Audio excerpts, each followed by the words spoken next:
Perkenalkan, nama saya Sri Anggraini. Hadapin teman saya yaitu Junita, Amel, Raja, dan Viji.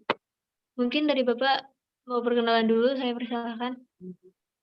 Baik, perkenalkan nama saya Bribtu Topasti Wibowo, ahli media keperawatan. Saya berdinas di Sikesjas Pasukan Pelopor Makopor Brimob. Oke Pak, terima kasih. Langsung saja pada pertanyaan pertama. Silakan. Izin bertanya ya Pak. Saya Ya. ingin bertanya, bagaimana Bapak memaknai profesi polisi yang sedang Bapak jalani saat ini? Untuk memaknai profesi saya saat ini, yaitu yang pertama, dengan rasa bersyukur. Karena dengan rasa bersyukur kita akan menjalankan profesi ini dengan ikhlas. Yang kedua, dengan rasa tanggung jawab. Karena setiap tugas, setiap perintah yang dilaksanakan harus dimaknai dengan rasa tanggung jawab. Karena profesi itu sebagai Polri, itu pengabdiannya tidak hanya kepada negara, tetapi kepada masyarakat.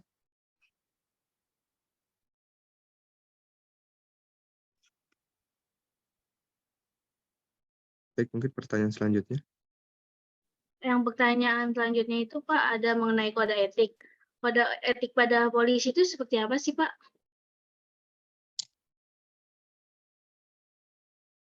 Ini kode etik yang dipertanyakan lebih detailnya yang seperti apa?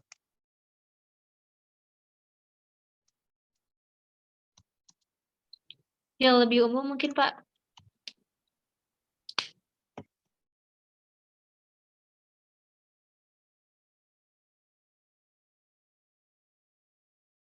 Kode etik pada profesi Polri ya.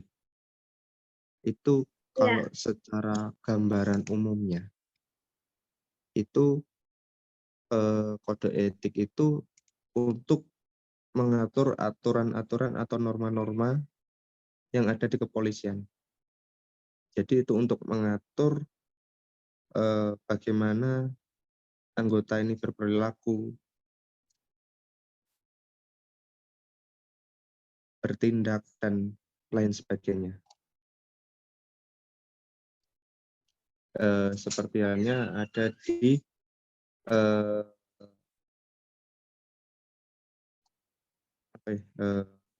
peraturan Kapolri nomor 7 tahun 2006 tentang kode etik profesi kepolisian negara Republik Indonesia.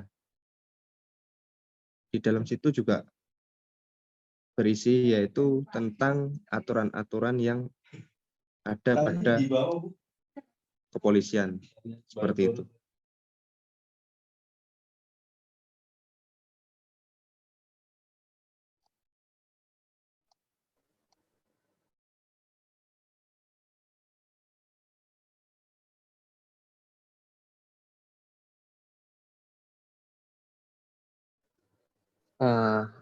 Pertanyaan berikutnya, Pak.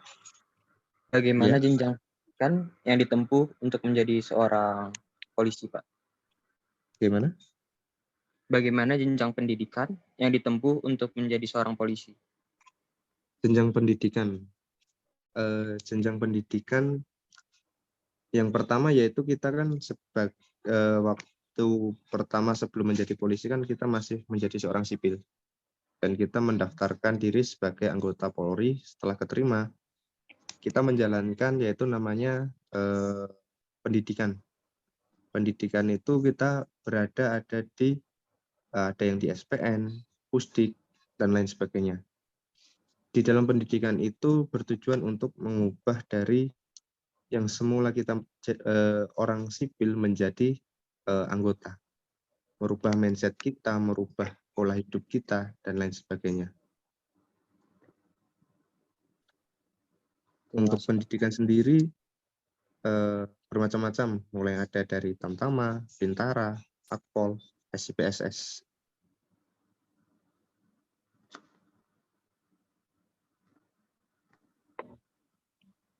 Untuk selanjutnya, apa saja yang menjadi sasaran di tempat tersebut? Apa saja yang menjadi sasaran pelayanan di tempat Bapak bekerja? Pelayanan sasarannya mungkin lebih detailnya ada di bidang yang seperti apa. Karena di kepolisian itu ada banyak hal, ada bidangnya. Mungkin ada bidang, kalau seperti saya ada di Brimob, terus mungkin ada polisi umum itu ada intelijen, reskrim, dan lain Iya, sebagainya. bidang yang sedang Bapak jalani saat ini. Kalau yang sedang saya jalani saat ini, yaitu saya berada di fungsi Brimob. Di fungsi Brimob, lebih detailnya lagi, saya ada di fungsi kesehatannya. Untuk tugasnya yaitu yang pertama kita menangani kesehatan yang ada di lingkungan Brimob. Mungkin kita ada penugasan ke luar daerah, nanti kita ikut untuk sebagai kesehatannya. Nanti apabila ada demonstran di DPR, di MPR, nah kita nanti datang sebagai tim kesehatannya. Untuk pelayanan kepada masyarakatnya, kita juga ada rumah sakit, yaitu Rumah Sakit Bayangkara Brimob, itu yang kita bisa menangani masyarakat umum.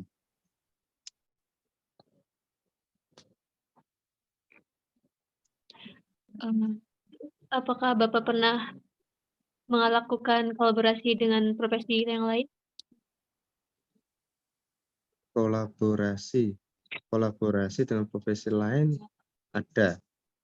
Yang pertama, kita juga berkolaborasi dengan TNI pada saat penugasan. Kita tidak hanya intern Polri saja, tapi ada intern dari pihak tentara. Yaitu kita menjalankan tugas yang sama, misi yang sama, di tempat yang sama. Untuk yang lainnya, profesi lain mungkin kita pernah ada juga, yaitu donor darah massal. Kita juga berkolaborasi dengan PMI.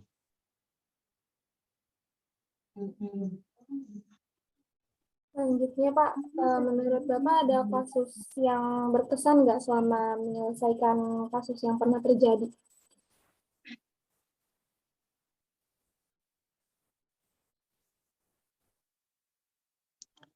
Kalau selama saya menjadi di Brimob, itu kita jarang ya menangani kasus, tetapi kita keseringan yaitu melakukan tugas di luar daerah yang ada misinya, yaitu contoh ada di yang saya alami yaitu kayak di Aceh itu ada pemilu.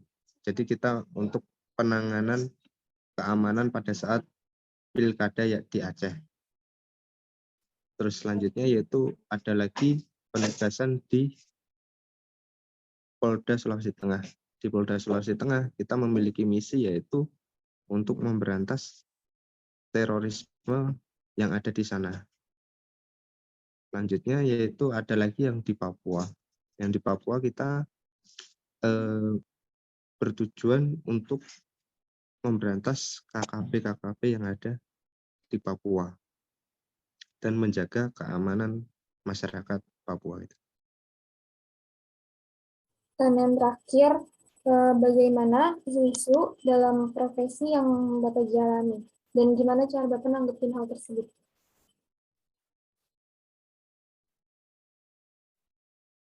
Menanggapi isu yang ada dengan profesi yang saya jalani ya. Iya. Untuk menanggapi isu, apabila isu tersebut tidak ada bukti konkret, bukti nyata, ya kita bisa berargumen bahwa isu tersebut adalah hoax. Jadi kita apabila ada isu segala macam, apabila tidak disertai bukti, tidak ada disertai bukti nyata segala macam, ya kita bisa berasumsikan bahwa itu adalah hoax.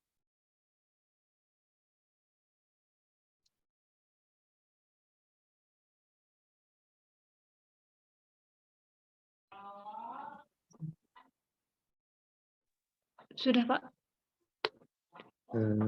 Mungkin ada pertanyaan lagi yang lain? Sudah cukup, Pak.